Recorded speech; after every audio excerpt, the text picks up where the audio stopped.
Check, check, check. Yeah. So they should. It should. This one should be good. They don't have to actually pull it to hold it.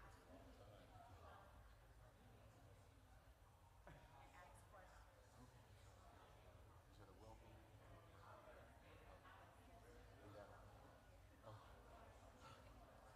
okay. Just let me know.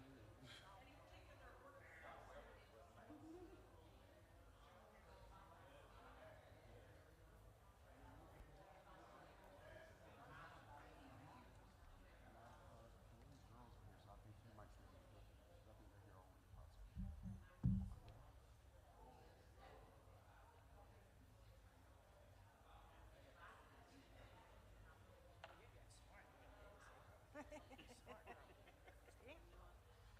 I said, any particular order, or can I just sit somewhere? Sit here. You know what? Just let's be quiet. Is the live is on? Okay. All right. Welcome everyone. If everyone could have their seat, we're going to get started in a few minutes. We're going to pull some things up on the screen. Thank you so much for dedicating this hour and a half to learning more about housing laws and what is available here. Um, hey, come up here. Yes, sir. And while we're getting the screen and the presentation going, we're going to have Pastor Jovian Wright with Zion Baptist Church come up and give a welcome and prayer. Thank you. Good evening, everyone. It's so good to see all of your smiling faces as we are here today to get this wonderful information. Can we clap and celebrate Michigana for putting this wonderful event on so far? Let us pray. Father, we thank you for what we are about to experience in this moment. We thank you for your grace and your mercy. Father, as we have eyes to see, let us have ears to hear, and let us have a heart to be receptive in this moment. We thank you for your grace. We thank you for your power, and we believe all things will be well. In your name we do pray. Amen.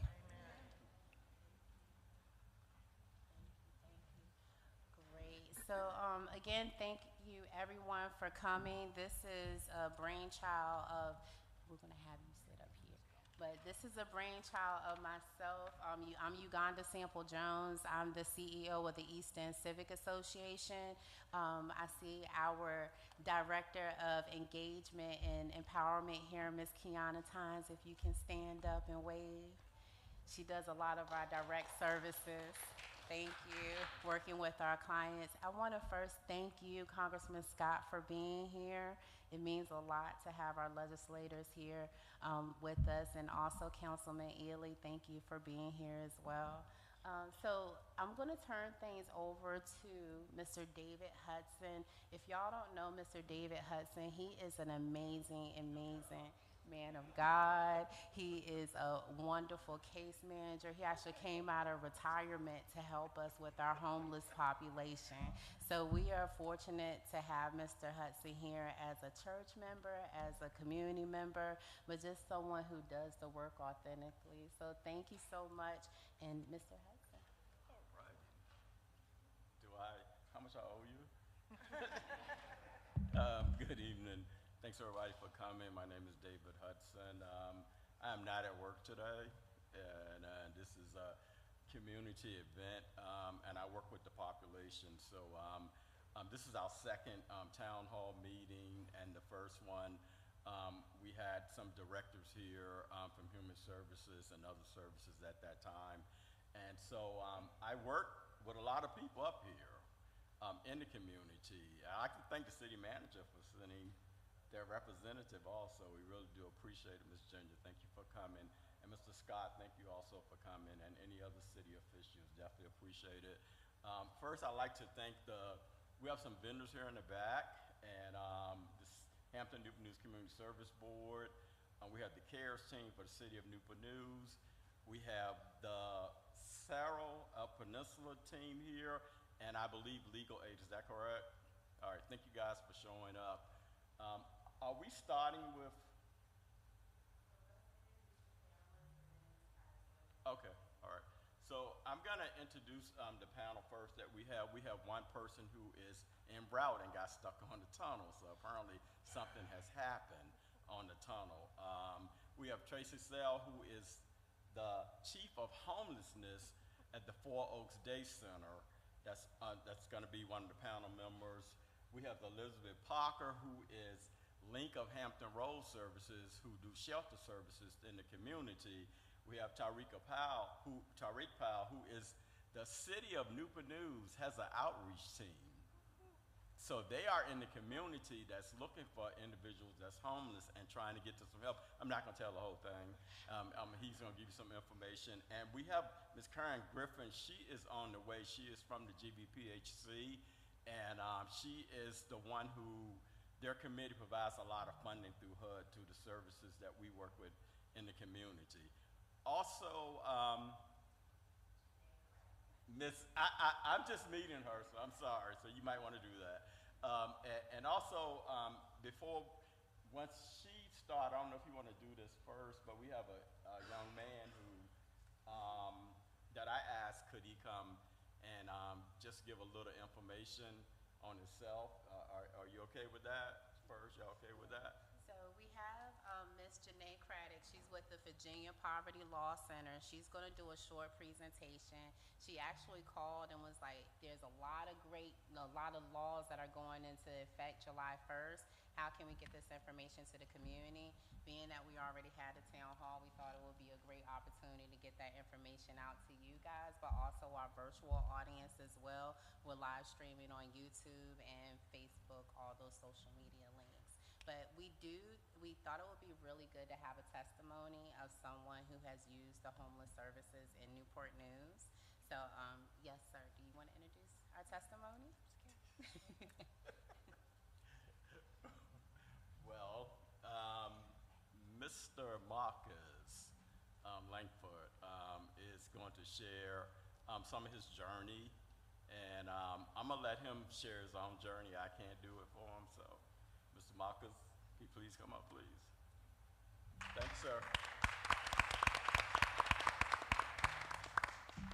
Hello, everybody. My name is Marcus Langford, and I'm originally from New York. I came to Virginia to raise my son. I thought it'd be a good idea. I thought it'd be a good idea, except to bring my son here to Virginia to raise him, because at the time when I was growing up in New York, it wasn't the New York you see now. You know, so well, while my time down here, I made some bad decisions, you know, and my decisions caused me to pretty much lose everything: my wife, my home, my job, everything, touch with my children, everything, you know, and I was basically outside. I was living under a bridge. Actually, I used to live under the 34th Street Bridge right across from the Youth Challenge. That's where I was and stuff, and I was drinking myself to death, you know, because I just ain't see no way out, you know. So I just couldn't get it together, you know. And I'm not a religious man at all, but I'm not dumb enough to believe that there ain't no God, you know, because I know that God put people in my path that got me out of my situation. I know that God used people to help me, so, and I just wanted to say that. And he used people like Mr. Hudson and Miss Locust and Miss Benefield. These are the people that were there to help me. And it was through me. Tell you something funny real quick. I found out about CSB because guys used to go there and get bus passes. And we'd get the bus passes and we sell them so we could get beer. That's the only thing I wanted with CSB, you know, was to get the bus passes. So, and that's all I knew about CSB. I didn't know that they had services to help you. And what happened one day was I was basically at the end of my road, and I became suicidal. And I just couldn't see my worth. I couldn't see a reason to be here. I just felt worthless like nothing. And I walked out of, from under that bridge, and I walked up the street to almost where that fire department was, and I figured I'd walk out in front of that shipyard traffic, because they trying to get home, they not stopping. And while I was standing there thinking that, a lady asked me, was I all right? I just heard a voice, are you okay? And there was a security guard at the Verizon place across from St. Vincent, and she asked me, was I okay? That led me she called, the fire department came, a police officer came, and they took me to the hospital. From the hospital, that police officer that took me to the hospital, he sat with me his whole shift and told me I was going to be okay. So that's another reason, like I said, I'm not dumb enough to think that there ain't no God, And from there, the doctor, he saw me and everything. They told me I was going to be okay. Everybody's telling me I was going to be okay, but I didn't believe it. I just couldn't see how. How could I get out of this? And they sent me to the Riverside Behavior Center and stuff, and that's where I was evaluated. That's where I found out that not only was I suffering from alcoholism, I was suffering from depression, PTSD, and other stuff they brought up with long letters, And so from there I had to go through detoxing. I had to take medicine. I'm seeing stuff, I'm hearing stuff, loud noises just had me crazy. And then a lady showed up about a week in the behavior center. She showed up, and she was from the CSB, and she said they had another part in that building that I could go to, the crisis center. And she asked me would I like to go. And by this time I had a little clarity. And so I said, yeah, I'll go. And I wind up being in a system for me hustling all those bus passes, by the way. I was in the computer and stuff. So I went over to the crisis center, and I stayed there, and I was doing good, getting a clearer mind and everything. And it came to a point where they was going to discharge me because you only get a limited time there. And that's when I was totally honest with the counselors there, and I told them, if you let me out today, I'm going to go to the 7-Eleven up there, and I'm going to get drunk, because there's no way in the world I'm going to be able to be sober and deal with the homeless situation. I just can't do it. And some kind of way they did work their magic and pull strings or whatever, I don't know. And I was told to go to the main CSB office at the time down on by the courthouse. That's where I met Mr. David Hudson. And they put me in the Road to Home program. That's a homeless program they have. I don't know if it's still on, but and what it did was it gave me a place where I had a bed, things I took for granted. It gave me a place where I could take a shower, and wake up and be fresh, and they helped me. They provided me services. I went to see doctors and stuff I hadn't did in years, psychiatrists and things like that. All that was provided through their services. And they even bought me groceries because I didn't have nothing. I wasn't eligible for food stamps or nothing like that. And back then, men didn't get Medicaid or nothing. They got me in a GAP program. All that was through these people. And I got to thinking to myself, I got a lot of people that's going out their way to help me, and they don't even know me. So that meant something to me. That touched me. And at first, I was just trying to stay sober so I wouldn't let them down. I kid you not. That was it. I didn't want to let them, all the people that put their necks out there for me, that's what their job, to save a person like me, to help a person like me. I just didn't want to let them down and stuff. And then while I was doing that, in the midst of doing that, I actually started liking myself. I started liking myself a little bit while I was doing that. And after that, when I was there, I met Miss Locust, and she was one of my counselors. And she used to give me goals. We used to sit down and do goals. And we started out real small stuff like get your ID.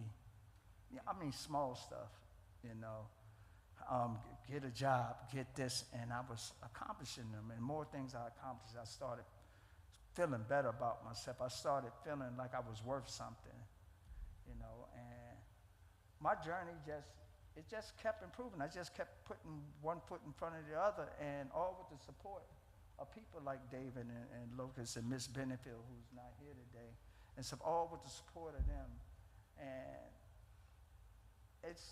I don't think I'd be standing here if it wasn't for these people. I wouldn't be here.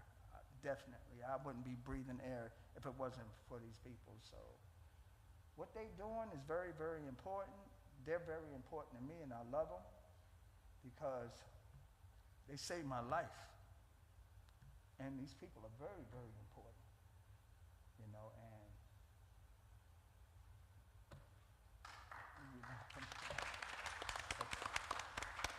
thanks for letting me share that and share my little journey. But like I said, they're very important to me.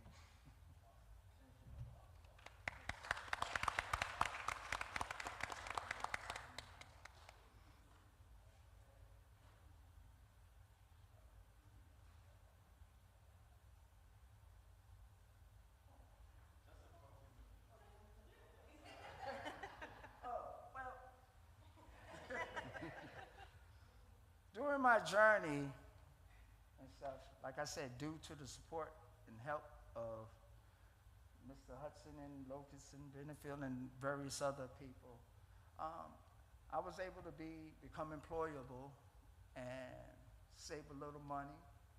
And I was able to progress in my employment. I now work for the Housing Authority, Newport News Housing Authority. I'm a homeowner now. Yeah. Somebody thought that I was good enough to marry. So I have a wife too, you know. And stuff. I ain't got no dog yet, but you know. And stuff. So life has been good and stuff to me, and all I did was get out of my own way, if that makes any sense, and stuff. You know, I think people like me become accustomed to pointing fingers and blaming the judge, blaming the police, blaming the ex-wife, blaming the kids and stuff, and we never look at ourselves. They made me look at myself. You know, that's what they did. They made me look at myself. And when I was able to look at myself and get honest with myself, I was able to make a change because I knew what I had to tackle. I knew what I had to overcome. And it was me that was in the way. It was me in my way. I was my own God. You know, it was about my will being done. And my track record says that when I'm in the driver's seat, it's not good. So, like I said, that's all I do today for real, y'all. I stay out of the way, if that makes any sense, staying out of my own way. It's just as simple as that, because I had to simplify things, because if stuff get too complicated for me, I get all confused. So I keep it simple. Stay out of your own way. And and I usually can feel it when I'm getting in my way, because I start getting headaches and stuff and tossing and turning when I'm trying to sleep. So I can tell and stuff, you know. So, but yeah, those are some of my life accomplishments since I've been able to get out of my way with the help and support of, like I said, people like David and others.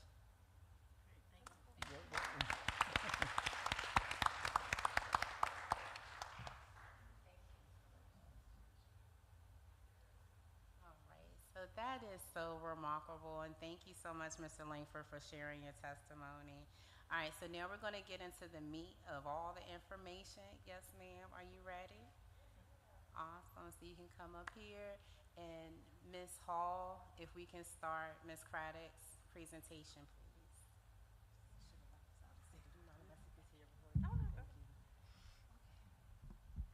I have a big mouth, so hopefully I'm not too loud.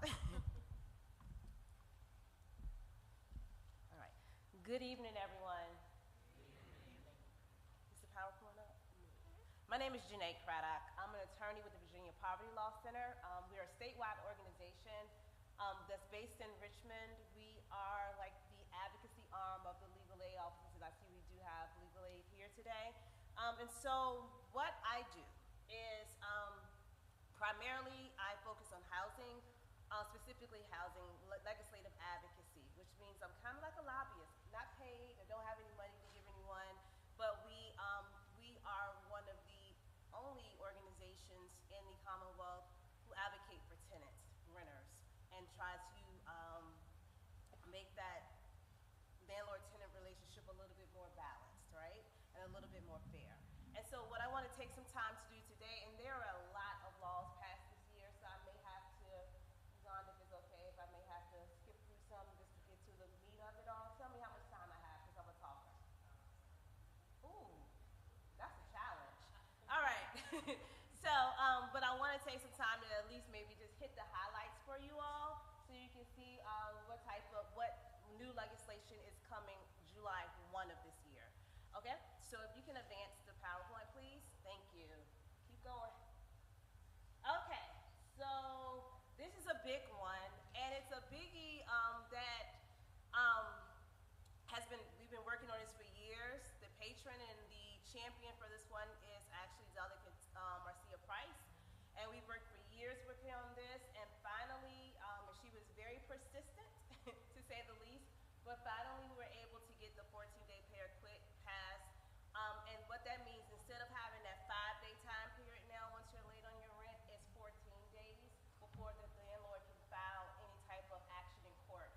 And, I'm sorry, I heard something. Oh yeah, that is good, yes, that is good.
the mic. I'm so sorry.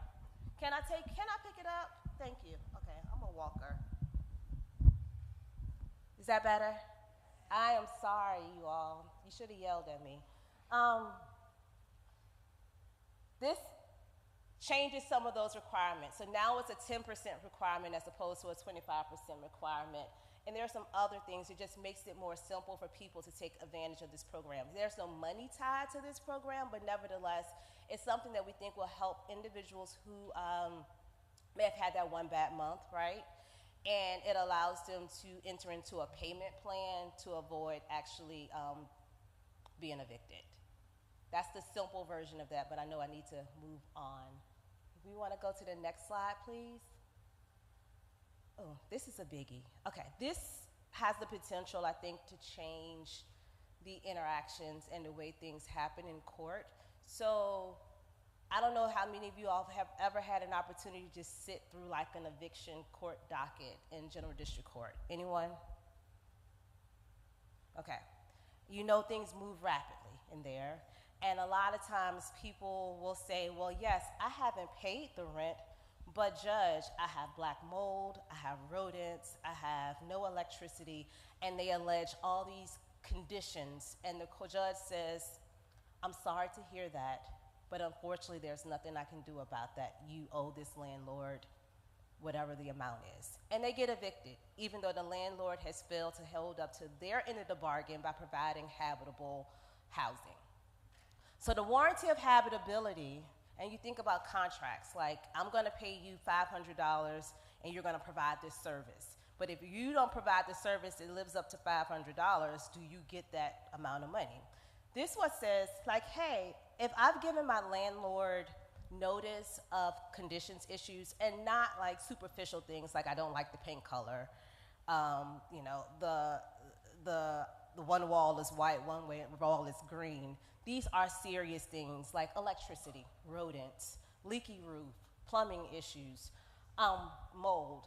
If you give your notice, the landlord notice of those issues prior to any type of eviction case, and the landlord doesn't fix it, you can assert those those habitability issues as a defense in court as to why you may be behind on your rent. That gives the judge an opportunity to actually hear all the evidence and say, well, yes, this tenant is $200 behind, but they've been living without electricity, or they've actually been couch surfing because of the rodent issues, or they've been using their money to go to a hotel.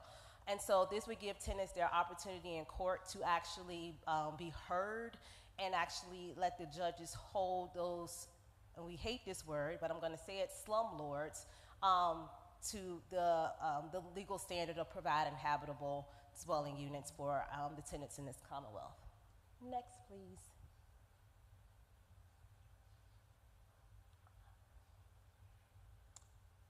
This is a good one, but I'm gonna try to keep it because there's a lot of legalese in this one. So essentially, if anyone has ever been through the eviction process, the court can give the landlord possession of the property, which means that gives them the authority to put you out.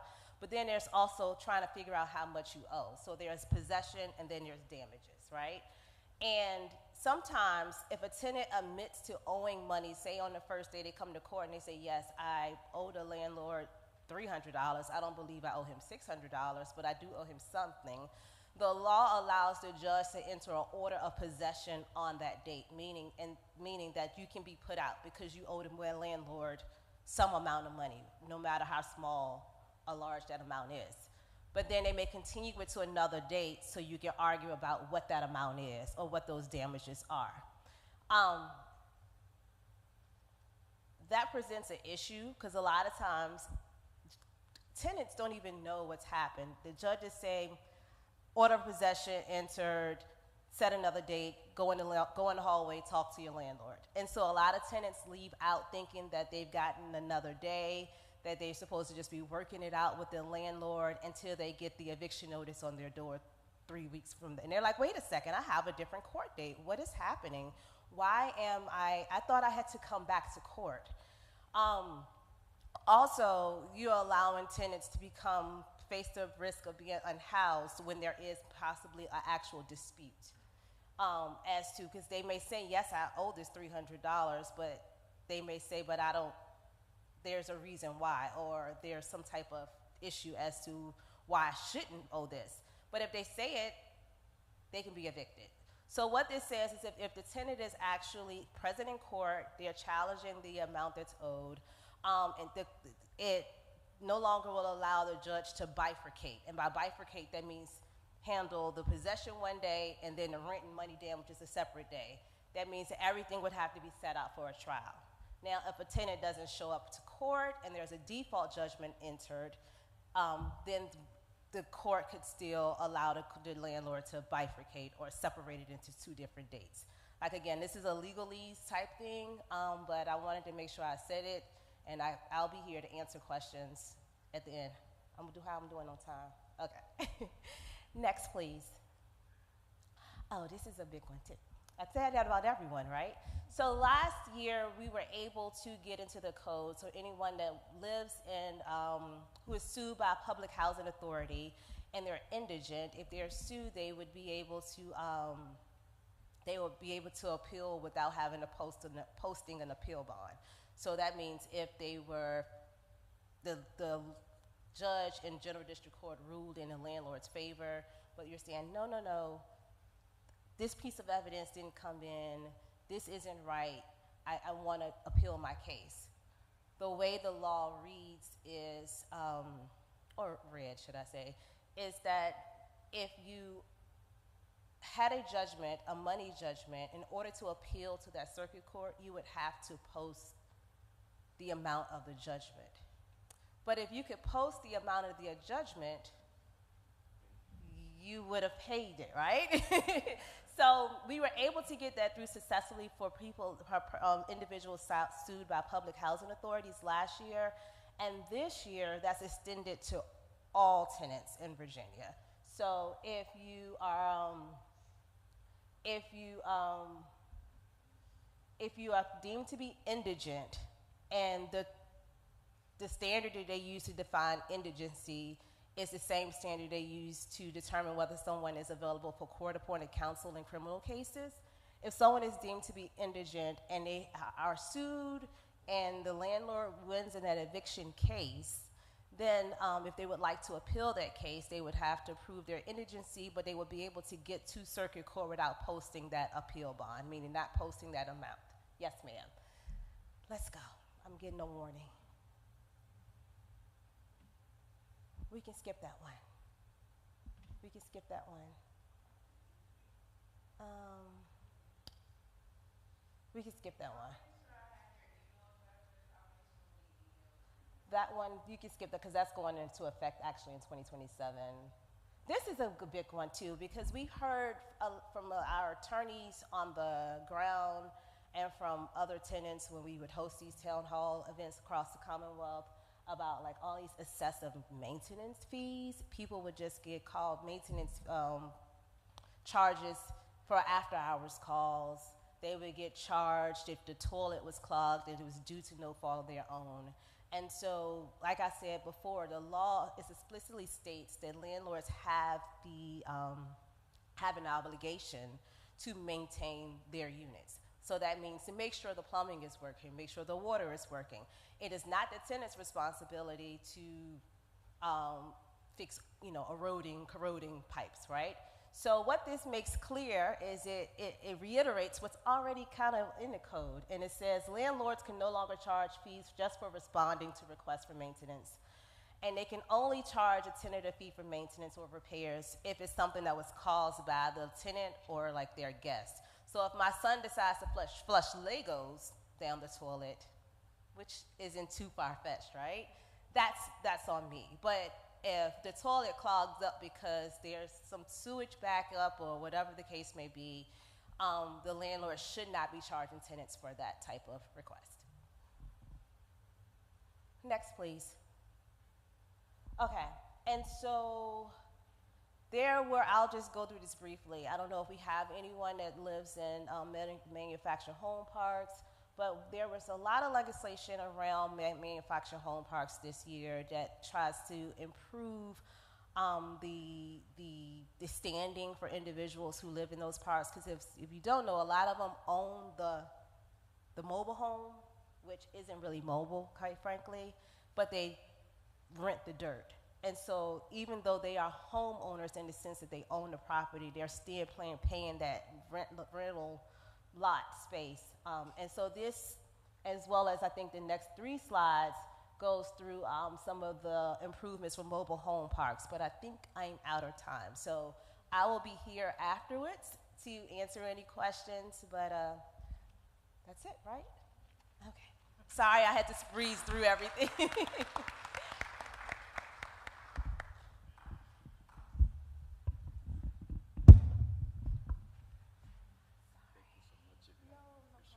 Give her another hand, please. I'd like to acknowledge Mayor Jones. Thank you for coming. And my doctor, my pastor, Dr. Johnson of Zion Baptist, just coming in to acknowledge that. We're going to start the panel discussion now, and Tracy Sell, who is the Chief of Homelessness at the Four Oaks Day Center. I'm going to say this, probably says a lot, which I work with a lot of them a lot, so I work with Tracy a lot. And she's going to talk about services with the Four Oaks Day Center with the City of Newport News. Thank you, Tracy. Sure. Am I just sitting here and talking? Yeah, you can. Okay. Yeah, just grab it. Okay. I'm not good with mics, so bear with me. Okay, I'll pull it closer. Is that better? Okay. So as Mr. Hudson said, my name is Tracy Snell. I serve as the Chief of Homelessness and Community Initiatives through the Department of Human Services for the City of Newport News. My role is oversight and management of all of the homelessness programs that are offered through the Department of Human Services. Four Oaks Day Center is one of those pieces of the puzzle for me and my bureau. One of the things that we're trying to kind of, the narrative we're trying to shift in the community right now is that Four Oaks is separate, a separate entity from the Department of Human Services, or that it's not run by the city. It is in fact run by the City of Newport News, and it is comes under the umbrella of the Department of Human Services. All of our other housing and homelessness programs that we offer are also part of my bureau under Homelessness and Community Initiatives. They happen to be housed at Four Oaks Day Services Center, but they are standalone programs that we do offer to folks that don't have to be regular patrons of the day center to receive those services. So Four Oaks as a facility, again, is one of my responsibilities. Four Oaks essentially provides basic services for meeting basic needs for individuals who are unhoused in the community. They can come in and take showers. We have laundry facilities. We have different partners that are in the building. Mr. Hudson being one of them. We do partner with the CSB for services on site. The care team, we do have 2 crisis intervention specialists on site at Four Oaks as well. So any of our patrons can take advantage of the resource that the care team offers to provide mental health crisis support. We offer snacks and meals, depending. We do not have a commercial kitchen, so we cannot prepare meals, but we do have a lot of community partners who do bring in meals to support the needs of the patrons that we serve. So sometimes it's meals, sometimes it's just snacks. It just depends on where we are with the donations and the community partners.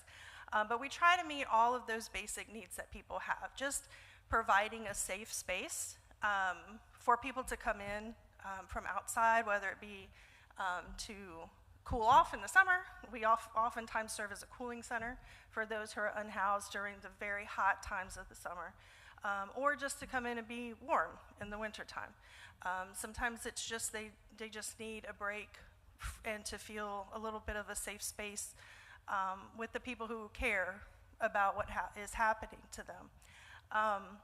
So we offer all of those basic services there on site at Four Oaks. Our other programs, like I said, are housed at Four Oaks, and I won't go through all the nuances of all the programs, and I won't take Tariq's thunder, but Tariq is the supervisor for our new, I say new, I guess it's been almost 2 years now, I think, right? Like A year and a half? It seems like a very long time. So we do have our outreach team now, our Hope Outreach team that is housed there at Four Oaks, and they work specifically with our population that are unsheltered, what's called the literal homeless definition, the HUD definition of literal homelessness, which just means they're sleeping in a place that's not meant for human habitation. And so the outreach team works with those folks, which Tariq will tell you all about. We do have a diversion program for individuals who are unhoused or even at imminent risk of becoming homeless because they're going to lose their nighttime shelter within 14 days. And we can connect them back to their support system. So whether that means they have a support system locally that they just need, a bus pass or a gas card to get to, or they have a family member or a friend who's on the other side of the country or a few states away that they could stay with and help them to become stable if they could just get there, we will help them get there. Whether that's, bus tickets or train tickets or plane tickets, sometimes it's gas cards so they can drive there. Whatever the need is to help people get back to that support system, we do offer that diversion program. We offer eviction prevention, financial assistance. Again, I won't go through all the nuances. There's a lot of pieces to eligibility and things like that. They do have to be connected to Newport News, so obviously Newport News residents receive that prevention assistance because it is locally funded dollars that are supporting all of these programs and services. But individuals can call to determine if they're eligible to receive that prevention assistance to keep them from going to that eviction proceeding where they may lose their residence. And we offer a rapid rehousing. Actually, we'll offer two pieces of rapid rehousing. One is a rapid exit program for individuals who actually already have a landlord who's willing to work with them. This is usually our folks who are employed. They're just struggling because maybe they have an eviction, a judgment on their credit, and they have previous evictions. And they need some support with maybe helping to pay off those rental judgments that are keeping them from getting housed. Or they just they're staying in a hotel and they're paying for their hotel, but they can't save up the money to get that security deposit and first month's rent paid. We will help with that financial assistance to help folks get what we call a rapid exit out of homelessness into housing. And then we have a longer-term rapid rehousing program, which actually includes wraparound case management as well, to help people to address, as Mr. Langford mentioned, those goals, right? Creating those goals. And sometimes it is just getting that ID, being able to go out and look for jobs, connecting to the employment resources and the job readiness resources that we also have at Four Oaks. And so they'll work with the individuals to develop that housing stabilization plan to help them get to that place where we're able to rehouse them. We have a housing programs coordinator who actually works with our landlords. She's responsible for landlord recruitment and engagement. So if we do have any landlords in the audience who are interested in working with us, please feel free to let me know. Wonderful. She is responsible for working with our landlords. She works very closely with codes compliance as well because the rental inspection districts in the city, we are required to ensure that the landlords we work with, if they're in those districts, are in compliance with codes compliance, and they do have a rental permit. So she works very closely with them to make sure that we are in compliance with that as well. And she does the habitability inspections. So when we do place someone in housing, we do complete a HUD habitability inspection so we can address some of those habitability issues that were talked about. So we know when we place people into housing that they're being placed in safe housing that's going to be appropriate for themselves and potentially their children or any family members. So we do offer that wide array and continuum of services. We do also have one right now, housing specialist, Ms. Locust, who happens to be here today as well, who worked with Mr. Langford. She is our housing specialist with the city now who works with us on our permanent supportive housing. We do not run, and the city does not offer permanent supportive housing, but we do work with clients who are eligible for those programs. and who need some support until they come up for a vacancy in one of those programs. And so Michelle is that housing specialist who kind of works and helps prepare people for that, that transition into permanent supportive housing. So again, that wide continuum of services, we do offer it all. We are very excited that we do have the outreach piece that we've been able to add into the array now. And probably one of the most important things I forgot, we do have a program called A Chance to Shine, and it is an employment training program that we've been running for our patrons at Four Oaks for 2 years now. And essentially, it's a program where our clients are able to get into positions. They're not city employees, but they're in training positions with different city departments where they're learning we've used Public Works, Water Works, Parks and Recreation. We also have some folks who are working with us at Four Oaks. And so they're learning different skills and learning how to be an employee, because some of our folks are in that space, right, where they need that assistance and helping with that job readiness and just learning how to be a good employee. And so we offer this opportunity. They work 30 hours a week at $15 an hour. I'm hoping that'll go up to 18 with the increase in July. But they do, right now, they make $15 an hour, and they have case managers and support through Four Oaks and through our Homelessness and Community Initiatives Bureau to help them to move into housing, to help them with all of those other wraparound needs they have, whether it be mental health support, you know, sometimes it's substance use, sometimes it's just the job readiness piece, sometimes it's, again, addressing some of those housing barriers like evictions and things like that. But we've had wonderful success with the program. I don't have all the numbers with me, but I want to say that our completion rate is somewhere around 88% of participants that have enrolled in and completed the program. And I think our job placement rate is somewhere around 70-ish% of folks who either became employees of the city or obtained employment with somewhere else, but that they were able to engage in that employment through their participation and A Chance to Shine. So we have a couple of folks who are, in fact, full-time city employees now with Public Works and Water Works, who are wonderful folks to give a testimony, David, if you need additional people in the future. But there's one program that we're very proud of, and we are, you know, very appreciative of the city manager's office and the city council to support that program and to support all of our programs, because we are completely locally funded by the City of Newport News. So we appreciate all of the support from council and from the city manager's office to be able to do the work that we do. So that's it in a nutshell. Thank you, Tracy. The next panel member is going to be Elizabeth Parker from Lincoln Hampton Roads, who offer shelter season services, and also there's some housing options that they offer, and they also do veteran services also. So Elizabeth, I call her Liz. Thank you, David. Can everyone hear me okay? Okay. A little bit? Just a little bit better? Maybe? Okay. I don't know that You have to it's sit on. right next to it. I'm sorry? You have to sit right next to it. Okay. There you go. There we go. All right. Good evening. My name is Elizabeth Parker, and I am the president and CEO of Link of Hampton Roads. Link of Hampton Roads has been in the Newport News area for over 35 years. I want to thank our Senator, our Congressman, I'm sorry, hopefully you'll be a senator, our Congressman Bobby Scott, as well as our Mayor Philip Jones and our city officials that are here tonight, and our council member John Ely over there. Thank you for attending this important meeting. Link of Hampton Roads has been, is very well known for our Port Unhoused Shelter program.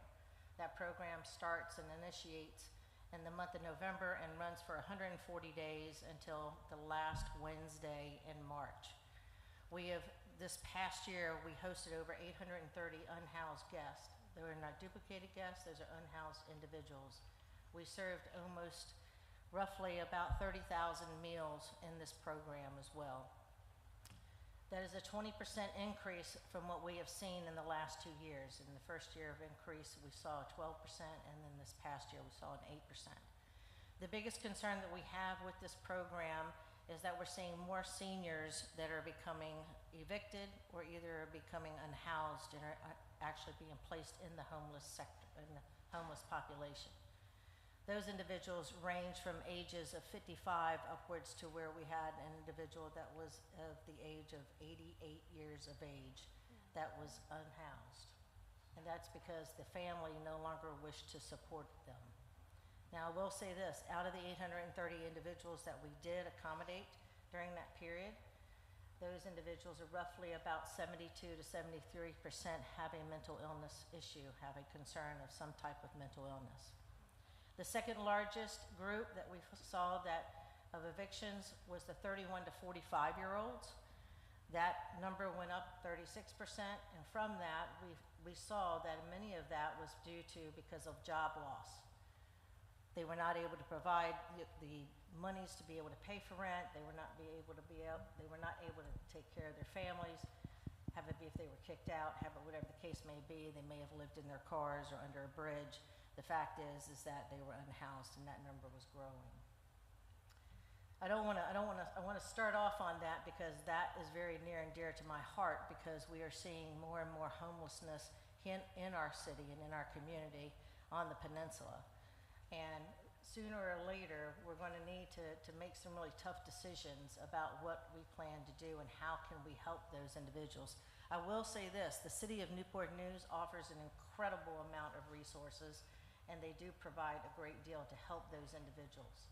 But we're still missing some, and we need to come together as a group, as a unity, as a community, and try to find a solution. The programs that we offer, one is called the Supportive Services of Veteran Families. We call it SSVF. That program, we were just awarded the South Side as well. We currently have a goal of 225 veteran families that we try to help and assist. These veteran families are eviction families. We have reached that goal. We're now roughly at about 305, and we're not even finished yet. We started this program here on the peninsula, and we were just awarded the other side, the south side, just several months ago. So the numbers are increasing again from our veteran side. And the evictions are taking place primarily because we have individuals, many of our veterans have PTSD, have experienced problems, concerns. They have really poor credit scores. They're having difficulty getting into a place to live because it's just so difficult. And therefore, those individuals who are veterans, and they are our American veterans that have been here and have helped us and have kept us free and have made sure that we are protected, our shores are protected, and our country is protected.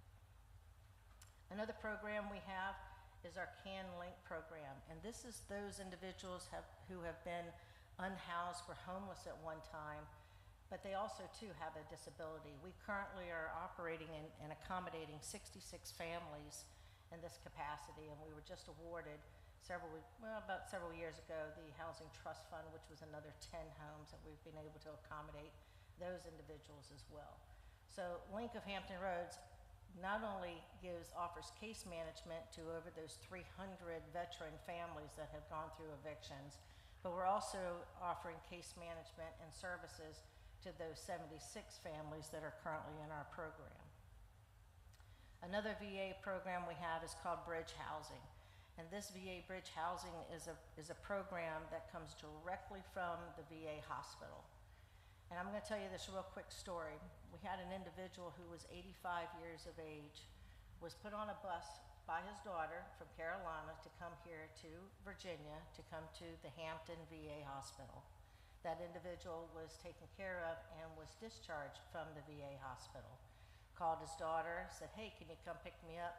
"No, I'm not coming to pick you up, you're on your own."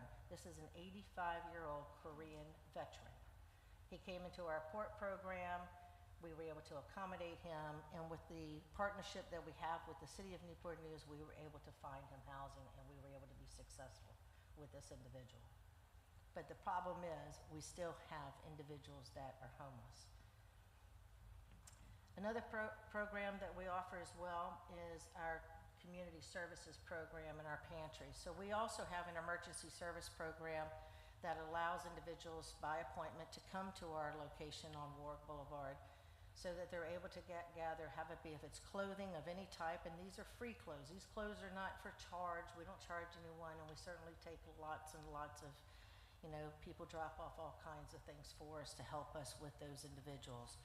Have it be if it's shoes, have it be if it's diapers, have it be if it's baby formula, things of that nature, because we do have a lot of mothers out there that are struggling a great deal. We also have, from the food pantry side, we also work very closely with the Virginia Food Bank and others here in the area. Our resources, we work with Thrive and Five Loaves and other entities here in the city as well. One of the partnerships that I'm very proud of and I'm very grateful for that we work with is Riverside Hospital. Riverside Hospital, with the city of Newport News, when we have port, Riverside Hospital actually helps us and puts us in a position to where we actually are able to service the unhoused guests while they're at port. So in other words, what I mean is that if someone comes in and they may have a fever because we take their temperature, they may have a fever, they are administered care right on site. And the nurse then makes a decision, do we need to have that individual go to the ED there at Riverside Hospital? If someone becomes sick or if there's something that's happened, we've had several of our unhoused guests have a heart attack there on site, where we've been able to help and administer CPR, get them into an ambulance and save their life, and they're back at port in 2 days. So I'm very, very grateful to our city putting together this partnership with this hospital, with Riverside Health, because it has been an incredible partnership that we've had. And I'm going to close with this. There are many times that we see many people out on the street, and we always, we always find people that judge, and we shouldn't be judging individuals. We shouldn't be judging someone because they're going down the street and behind them they're carrying a suitcase. Or we see them walking down the street and they're pushing a cart. We should not be doing that. And I find many times, many people say, oh, they're just lazy, they don't want to get out and get a job. That's not the case at all, at all. And then when we come across children, that 8-year-old child didn't ask to be homeless. That 3-year-old child did not ask to be homeless. And so I employ us as a community, we've got to come together and come up with a solution. And that's it, I'm done.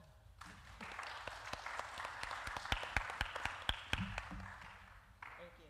Thank you, Liz. Thank you. The next panel member is Mr. Tariq Powell. The City of Newport News have an outreach team, and I'm excited about it. And Mr. Powell is going to give you some information about what they do and how you guys can reach out to them if there's you see some issues with homeless population in the community. You may run into some things. So I'm gonna turn it over to Mr. Powell because I taught him everything you know. And thank you so much, David. My name is Tariq Powell. I am the outreach supervisor for the Homeless Outreach and Positive Engagement Program, more commonly referred to as the Street Outreach Program. Essentially what we are in our most basic terms is sort of that liaison or middleman between the City of Newport News Department of Human Services, 4 Oaks, the Newport News Police Department, and the continuum of care of resources that we have within the city to take someone from homelessness to permanent housing.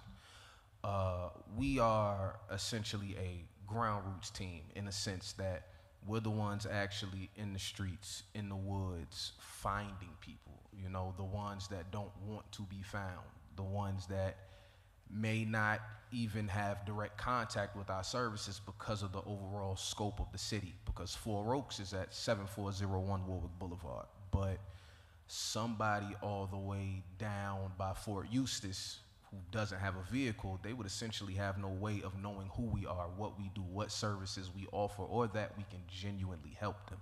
So it is the responsibility of my team and I to find ways to find these people, to not only just find them, but I always say that our number one job is not to even get you housed. The number one job is to build trust within the community, because a lot of the individuals that we serve or want to serve, they have an innate distrust of Department of Human Services, and even deeper than that, anything that comes across as someone wanting to penalize them or criminalize them for their current circumstances.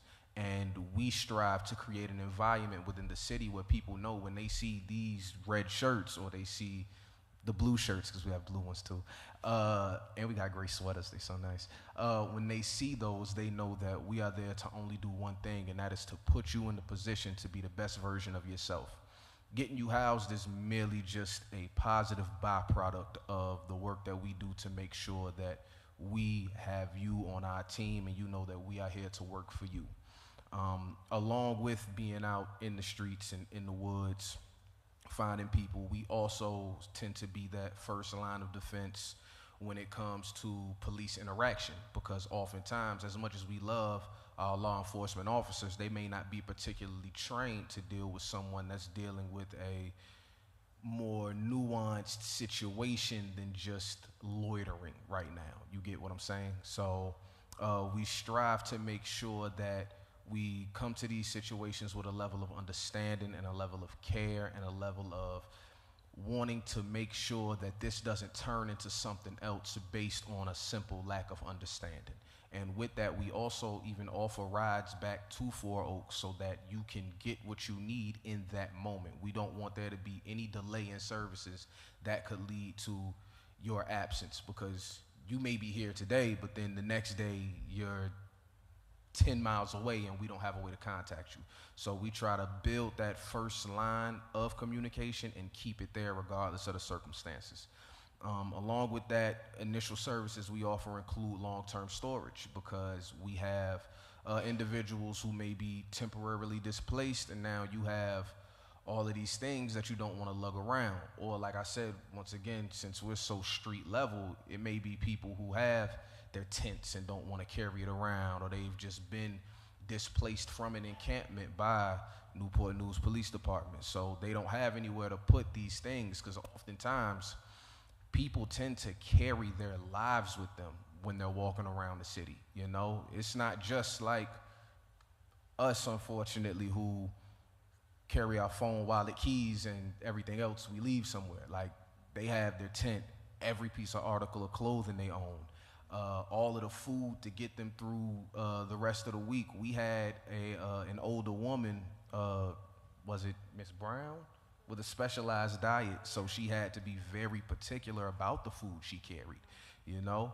And we just want to be able to offer a space for people to have those things somewhere secure where they can trust, and they can trust us that we are not gonna tamper with it or try to use it as a form of manipulation to, oh, you have to work with us, or you can't get this and you can't get that. You know, we don't want to dangle their livelihood on a carrot stick. You know, we want to make sure that people are getting the services that they need in an adequate time. Okay. God, am I forgetting anything? Man. Well, if I am forgetting anything, hopefully somebody asks me a question to remind me of something else. But yes, special thank you to Tony Banks.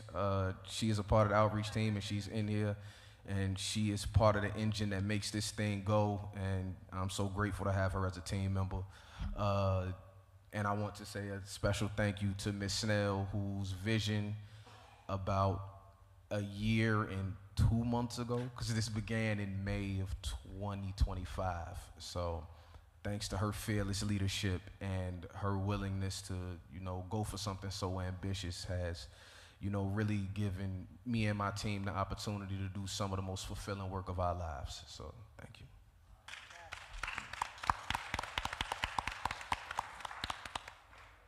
Thank you, Mr. Powell. Last panel member is Karen Griffin. Karen got stuck in traffic coming from Norfolk. Karen is on the GBCHC services, the Planning Council, and she's going to explain what they do. They kind of oversee a lot of the funding that we get for housing in the area. So, Karen Griffin. Thank you so much, David. Hopefully everybody can hear me okay. I have a big mouth, so all good. Well, thank you so much for that introduction, David. And again, another round of applause for our panelists. My name is Karen Griffith. I am the Continuum of Care Manager for the Greater Virginia Peninsula Homeless Consortium. I work with the Planning Council. The Planning Council has been a nonprofit, non-direct service partner in Hampton Roads for 85 years. Woo! And I say I do what I do so that these amazing people to my right can do the incredible work that they do to end homelessness on the peninsula. A little bit about the Planning Council. I just like to say that our main focus can be separated into three main buckets. So I am part of the Community Development Department, and we oversee the federal, state, and local grant funding for this region. We help do the administrative task on the Greater Virginia Peninsula. So our service area includes all 6 localities, so Hampton, Newport News, Poquoson, Williamsburg, James City County, and York County, as well as managing the data piece, which is the Homeless Management Information System. So of our member organizations, we have 35 member organizations currently active with us, and of those member agencies, 25 of them belong to the coordinated entry system, which I'm sure maybe some people in this room have heard of, or at least you've heard of the Housing Crisis Hotline. So that is a part of our coordinated entry system. So, just to speak a little bit to the diversity of our service providers, we do work very extensively with Newport News Department of Human Services and their 4 Oaks team, along with LINC, but we also work with victim service providers, nonprofits, human services, emergency shelters, faith-based programs, pretty much anybody in the space that is dedicated to serving our most vulnerable citizens. We want to work with you. So a little bit about how our system works. So essentially, back in 2009, HUD said there's too many of you applying for funding and we're sick of reading all these applications. So guess what? You guys have to work together or else. They put it in a lot more nicer legalese terms, but essentially that's what created the Continuum of Care program, and out of that Continuum of Care program came the Continuum of Care grant, which allows us and our partner agencies to apply collaboratively as a unit to be able to advocate and ensure that what we are putting forward are the best services possible to provide to the unhoused community. So a little bit about our unhoused community. We do an activity on the last week of January called the Point in Time Count. David is my #1 ringer for volunteers for the Point in Time Count. I literally don't know what I would do without you every January. But that activity is for us to go out and count the people who are experiencing homelessness on a given night in January. Now, we're not going to count everybody. It is just a snapshot into our homeless community, but we are able to take that data and report it back to HUD and say, okay, based off of the Urban Institute's findings, they say that your whatever number that you count for the point in time count, you can times that by 3, and that's the number of individuals that you will be serving in your homeless system. Our numbers are pretty accurate. Last 2025, we had approximately 459 individuals counted. Times that by 3, that's roughly 800 people. We had exactly 800 people come through our coordinated entry system. So our data is pretty spot on when it comes to the need. Unfortunately, sometimes the need doesn't exactly match the services that we are able to provide. So who are we serving? So Tracy spoke a little bit earlier about our HUD homeless categories, and you might be thinking, what do you mean there's definitions of homelessness? If somebody doesn't have a house, they're homeless. Well, not according to HUD. We have different categories of homelessness, and the reason for that is to ensure that we are serving the most vulnerable in our community. when someone is in crisis, obviously they feel like they are the most vulnerable person, but when you're looking at a list of over 800 people, you have to prioritize. So part of our role at the Planning Council is to ensure that we are able to prioritize those folks, be able to get to the person most in need, and be able to pass them through our system to get them connected to supportive resources, housing intervention programs, and whatever services they need in order to stabilize and become self-sufficient. We do have our Category 2 folks. Tracy spoke about those earlier, as did Ms. Hall. Sorry, I forgot, I didn't get Shanae. But those are our intermittent risk folks. Those are people who are within the eviction time frame. We often say that sometimes, again, that definition of homelessness doesn't really match our need. So we really benefit from local programs such as Newport News's prevention program that are able to flex that definition a little bit and get people, again, connected to the resources that they need.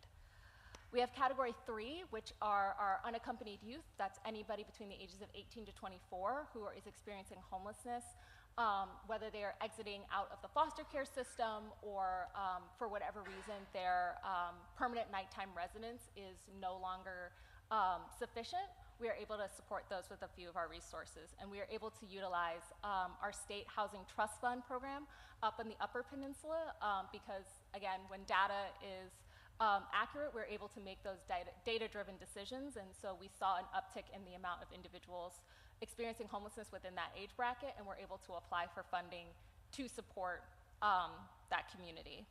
We also have our Category 3, which is fleeing or attempting to flee domestic violence. Thankfully, the VAWA definition has been broadened as of 2022, so we're able to serve more folks, and our victim service providers are also a part of that collaborative application, so we're able to advocate for more funding that way.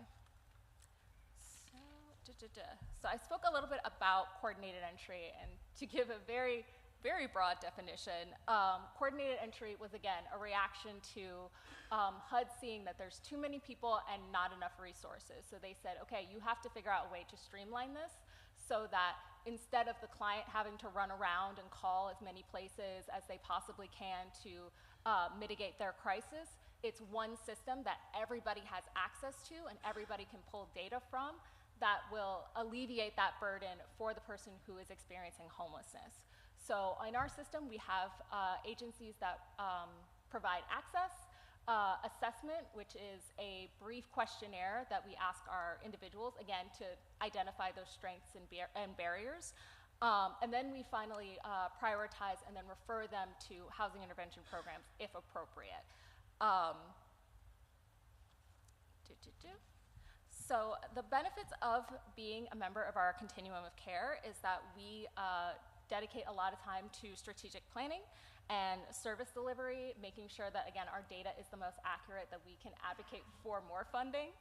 Our community partnerships, again, I spoke about the point in time count, but we also have the National Homeless Memorial Vigil, which happens every December 21st, where we honor the individuals that have unfortunately lost their lives while experiencing homelessness. This year it's going to be hosted in Hampton, but we always switch off, so it's Hampton, Newport News. Last year was Newport News. We offer trainings, so again, educating our population on best practices, making sure that folks remain trauma-informed and that we're doing, oh, am I running out of time? You are. Okay, Okay, I go have ahead. one last thing. Yes. And lastly, networking. So we do offer network opportunities with other partners and other people who are interested in the homeless sector and improving services. Okay, I did. Thank you. Awesome. So we have 15 minutes. We're not going to hold you all evening, but we want to make sure that we get your burning questions answered. Afterwards, you can always connect with our lovely panelists. I did not know that Newport News had an outreach team, so that is amazing, and thank you so much for your vision. And I know y'all trained to go because David told me that he trained y'all. So, all right, so does anyone have any questions for us this evening? Yes, you got to come up to the mic. Come on. We want to make sure that your question is heard while y'all are walking. Exactly. And while you're walking up, we did have a question online. C-Rail, we see you, hello. And her question was, I'm curious to know about what the turnaround time and qualifications are to receive housing support from 4 Oaks Day Center. There are community members that haven't been able to get assigned workers. And can you let us know about that process? Bring my mic back. So I can't really give you a specific time frame of how long it will take to be connected to a housing intervention because everybody's situation is different. The Department of Human Services acts as what Karen explained, an access point, an assessment point, and a housing provider. So we do provide that continuum of services. There's a process we have to go through, that coordinated entry process, to do that initial access, which is our outreach team or walking into 4 Oaks. Then we have that assessment piece that has to be done. Individuals are prioritized, as Karen explained, through the SCAN team, and they're placed on that prioritization list, which is essentially kind of a wait list, but it prioritizes the most vulnerable. So there's no way for us to know how long someone's going to be on that list before a vacancy comes up for them to be engaged with a housing intervention. So everybody's situation is different. Those who are chronically homeless are higher priority and there's no way to say that one person's situation is more important than somebody else's, right? Because everybody's situation is important, but we do have that data-driven way of kind of calculating that vulnerability, and so we don't know where people are on that list. We just let the COC know when we have vacancies on our caseload, and they tell us who comes up next on that list. But again, we do have the rapid exit program. So if someone does have income and we can potentially connect them directly to a landlord, or they already know someone who's willing to work with them, we will help make that happen. It doesn't require that case management piece, and that is a lot faster. The diversion is also a lot faster. So there are ways for us to get people into housing, stable housing, a little bit quicker. Okay, so my question, I'm listening to the resources, and I'm aware of a lot of resources because I work for the CSB. So I know the resources that are available in the city. I ride around and I see empty buildings, and I hear you say there's people writing grants. Ms. Parker said we need a solution. There is a daytime solution. But has anybody envisioned a building, using one of these buildings, writing a grant for a building that would house the people that want to be housed for real? I mean, it's the ones that want to be housed. Oh, yeah. So why are we not utilizing these buildings that are in Newport News? I mean, it's a lot of buildings in both cities. Yeah. And so I know some people, you said, the outreach person said, some people are skeptical of the intrusion of I get that, but there are some, especially the women with children. Oh yeah. So what are we doing? What are we doing? We can't keep counting them every year and just counting them. We got to do something. You said it. We need a solution, and I think the solution is in front of us. We got buildings that are not doing anything. So that's my question. Right. Right. I mean, I have a question. Yeah. Is that a statement or is that a question? Is that a question? That was a question? Is that a Rhonda? what are we doing about it? What are we going to do? Yeah, I'm going to kind of have Liz answer this because for me, I mean, that's not a decision that I can make, right? Because I report to City Council and to the City Manager's office. So those kinds of things for me, in the role that I play, have to come down from a different, level of government for me. But Liz might be able to speak to that a little bit better. Thank you, Tracy. To answer your question, the solution really is to have a collective group of, it needs to be a regional shelter. That's what you're asking for, is a regional shelter. The problem is that trying to get everyone together and on the same page is quite difficult. And I think too, you know, one of the things that the city is looking into is that we're looking at various different, I say we because I think of Link. You know, it comes down to affordable housing as well. So if you have affordable housing, well, affordable housing and the unhoused guest are two separate issues. Homelessness is separate from affordable housing. Affordable housing is kind of sort of, do you base that on income? What do you base that on? The unhoused guest, that is an individual who has, you know, been through various different changes of their life. In fact, we heard from the gentleman earlier today, it took him a long time to get through the process. It could have taken several years for him to get to the process. And the individual, the unhoused guest, really has to want to get through the process and to be able to be housed. The resources are there, but it's getting through that. So the problem is that we have all these individuals that are unhoused, and then we have affordable living where we have these affordable homes that we want to help individuals get into. Was that income $35,000 a year, $45,000 a year, $50,000? What does that look like? So how do we have a gap. Here we have a gap. Yes, there are many buildings that are available in this city, but you know, the city of Newport, and I'm going to stand up for the city of Newport News right now because the city of Newport News has been very, very kind to our unhoused guests and kind to Link of Hampton Roads as well for over the past 5 years. We started our partnership with the Port program and where we received some assistance from the city and from others, you know, to help Port continue right after COVID, right after 2020.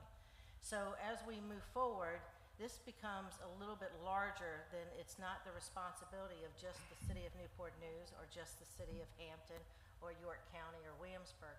This has to be something that is collectively put together because the bottom line is that we have veterans that are part of that unhoused guest, we have moms and dads that are part of that unhoused guest, and we have children who have gone through foster care programs, and now they're 18 and now they're being placed out onto the street and they don't have a plan. Even though we try to give them assistance and guidance, not many of them have. Their best bet really is probably to go into the military so that they have that future. So our situation is, it's quite involved. It's not just, yes, we need to find that solution. We got to close that gap. Well,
so I just want to say thank everybody for coming. It looked good. It's real pretty, but this is a 30-year problem.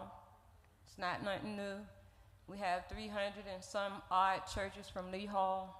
We say one city ends at 6th Street, not 25th Street. We have to go back and thank you again, Mr. Johnson, for always having us. You're following exactly what Reverend Blackwell and the others did to make sure and ensure that I was here right now at 53. I am 5th generation after Reconstruction, and our city has gone to hell in a handbasket, and we can read. I got a 10-page report sent to my phone today, and it's alarming how we opened the doors. The first page I seen on the table today was the thing from the Moulton. The Moulton been here for 50 years. I don't know how many of you guys go see Linwood.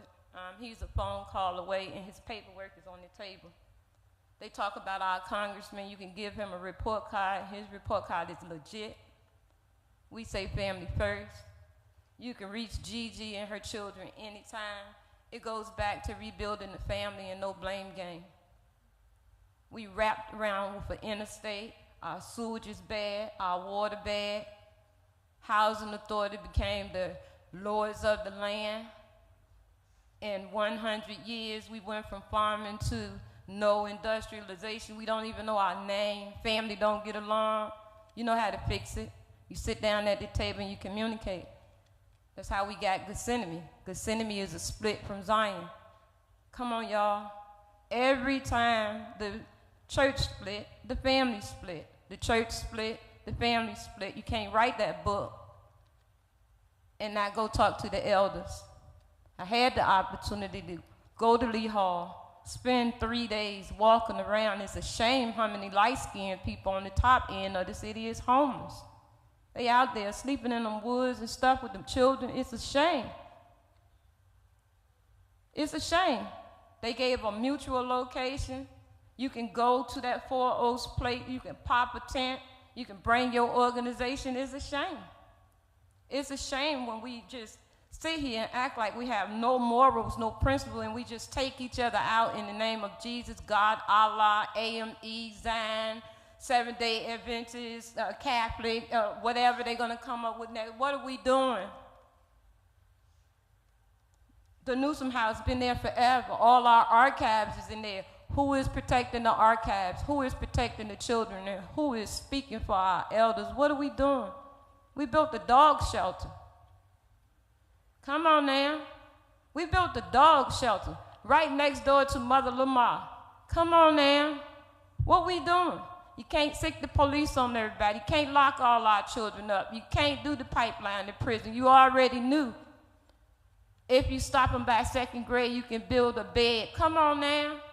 Everybody knew the Watergate scandal happened here in Newport News, right on 6th Street. The Benny McRae story. What are we doing? Everybody know Lightfoot, Solomon, Miss Shaw's story. The Pockets on Jefferson Avenue, the farm is still in Williamsburg. What are we doing? Rebuild the family. Love on your children and teach your children at home. Stop this dog and pony show.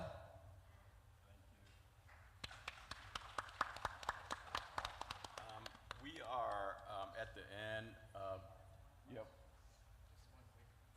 Statement scenario. Hi, I'm Deidre Bullock Diggs. I've been a landlord here, and I know this young lady very well. She's very, very smart.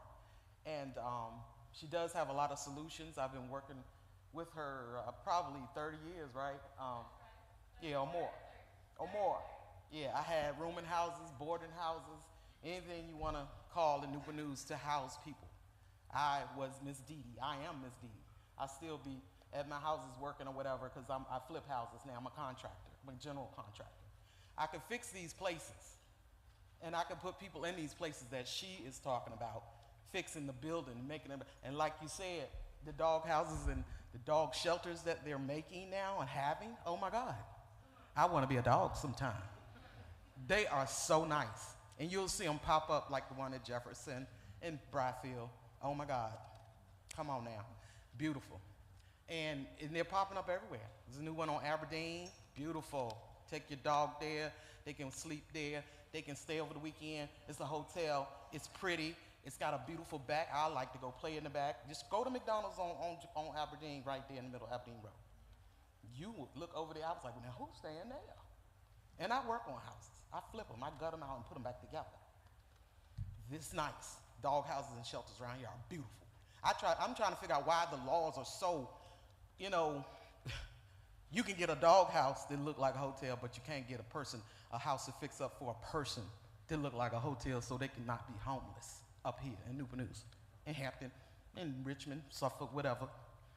I've been here for 30-some, 40 years doing this.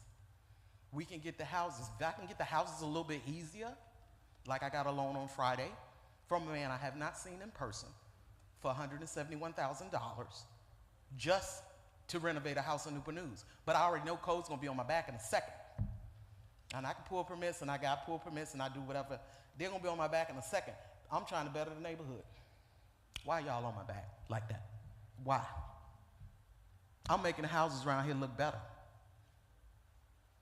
And it's a bad street too, Because as soon as the person put the stuff that was trying to work on it, that's why they sold it, because all that stuff got stolen.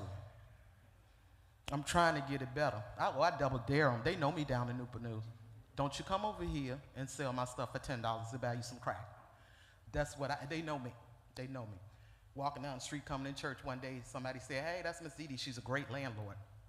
But he ain't in my house no more because he stole something from me. But he still know I'm a great landlord. But this is what I got to say. Stop making it so hard for us, the landlord, the person trying to buy the houses around here and fix it up and put homeless people in it and board them. Please stop making it so hard for us. My name is Deidre Bullock Diggs. My number is 757-714-9306. Call me. Call me, John. I need to be on that board y'all talking about. I don't have time for no dilly-dally. Y'all know what I know, what I can do. Call me. Call me, Mr. Bobby. Thank you. We have come to the end of the discussion for now. If you'd like to speak with one of the panel members or anybody else, it should be here a few minutes to get some contact information and follow up with them.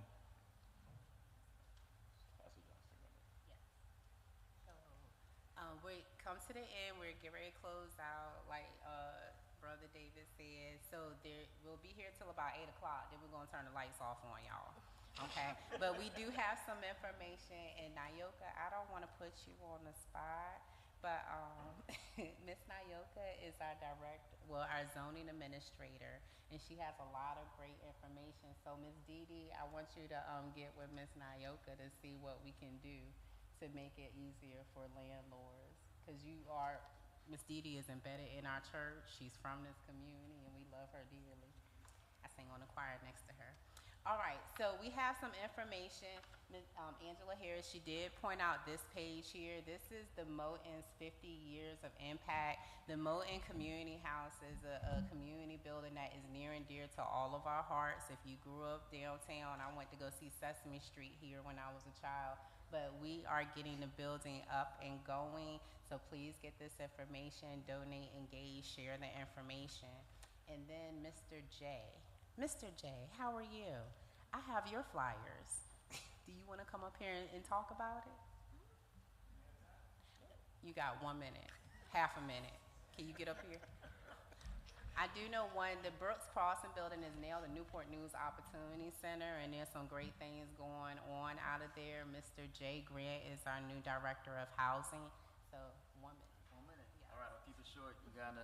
So we have Brooks Crossing has just been rebranded, as Uganda said, as the Newport News Opportunity Center. We're having a grand opening tomorrow, 5 p.m. Wednesday. I'm getting my days mixed up. Thank you, Ginger. So Wednesday from 5 to 7 p.m. So come on out. There's also there's going to be food, outdoors, music, and you can come and learn about what's happening in there. So everything from housing, neighborhood services. So Ms. Terry Francis in the back is our neighborhood services manager. We have sustainability, we have community safety, we have workforce. So there's a lot going on. And at that point, I think you could learn more and get our contact information, if not today as well. So I think that's a minute. Thank you. Awesome. Thank you. So there's flyers on the table, and then there was also this book. So the Easton Civic Association has partnered with the Southern Environmental Law Center, and we're working on the coal dust issue. So if you've seen the coal dust kill signs around the community, we are featured in this paper about the work that we're doing, and it's on in this magazine, it's on page 30. So grab a book for you to take. But we're going to ask Pastor Johnson to come up and close us out. Y'all give it up for my pastor. That's the best pastor on this side of heaven. Let's give it up for all who are responsible for putting this together tonight. Our panel and everybody who's here, Mr. Hudson, Ms. Uganda, all of you are here. Our congressman and staff is here. It's good to see everybody, and glad that we all came out tonight. As we close tonight, and our councilman, thank God for all of you that are here tonight. As I close tonight, I want to close with this scenario. I drive to Hampton to work every day during the school year. I drive one way, and I go to the interstate. I don't use my GPS because I think I know where I'm going, so I often try to not have it on. The times that I don't have it on, I always get caught on that bridge. And I do that over and over and over again until I started turning on my GPS before I left here so I'll know which best way to go. What I realized is that I was hindering myself because something could help me, but I didn't want it because I wasn't used to it. I didn't want another way to go. I didn't want a new way. I didn't want to travel a new way, but I always got caught on the bridge. Tonight, you're learning a lot of new ways. Don't just cut them off because you're not used to them, but learn them because together we can find a better way that we can get to where we're going. So don't just stick with the old way, but learn what's new, learn what's available, because you never know what can help you to help somebody else, to help them to have a better life. You're just a conduit to help others. And there are people in this room that can help somebody that's not here. So while your ears are here, your hands will work out there. Hands can't work out there unless your ears are working in here. So thank all of you for coming tonight because I think we all got work to do. Let's stand. And thank you all again. Y'all spoke so eloquently. Let us pray. God, we thank you tonight for all that we have seen, heard, declared, decreed. We thank you for those that are here tonight that help us to see there are better ways that we can work together. God, we pray for our homeless and pray that you will allow us to be able to touch them in ways that will help them have better lives. Help us, God, not to see and to judge, but help us to see and be a witness that we too can find ourselves in the same situation, sometimes one or two missed paychecks. Help us, God, not look around like we're better, but help us make things better. And help us do the work that you called us to be. Help us to be the hands that you've called us to be. We thank you for all of these things. In Jesus' name we pray. Amen. Have a great night tonight. Y'all, there is water and snacks on the table in the hallway.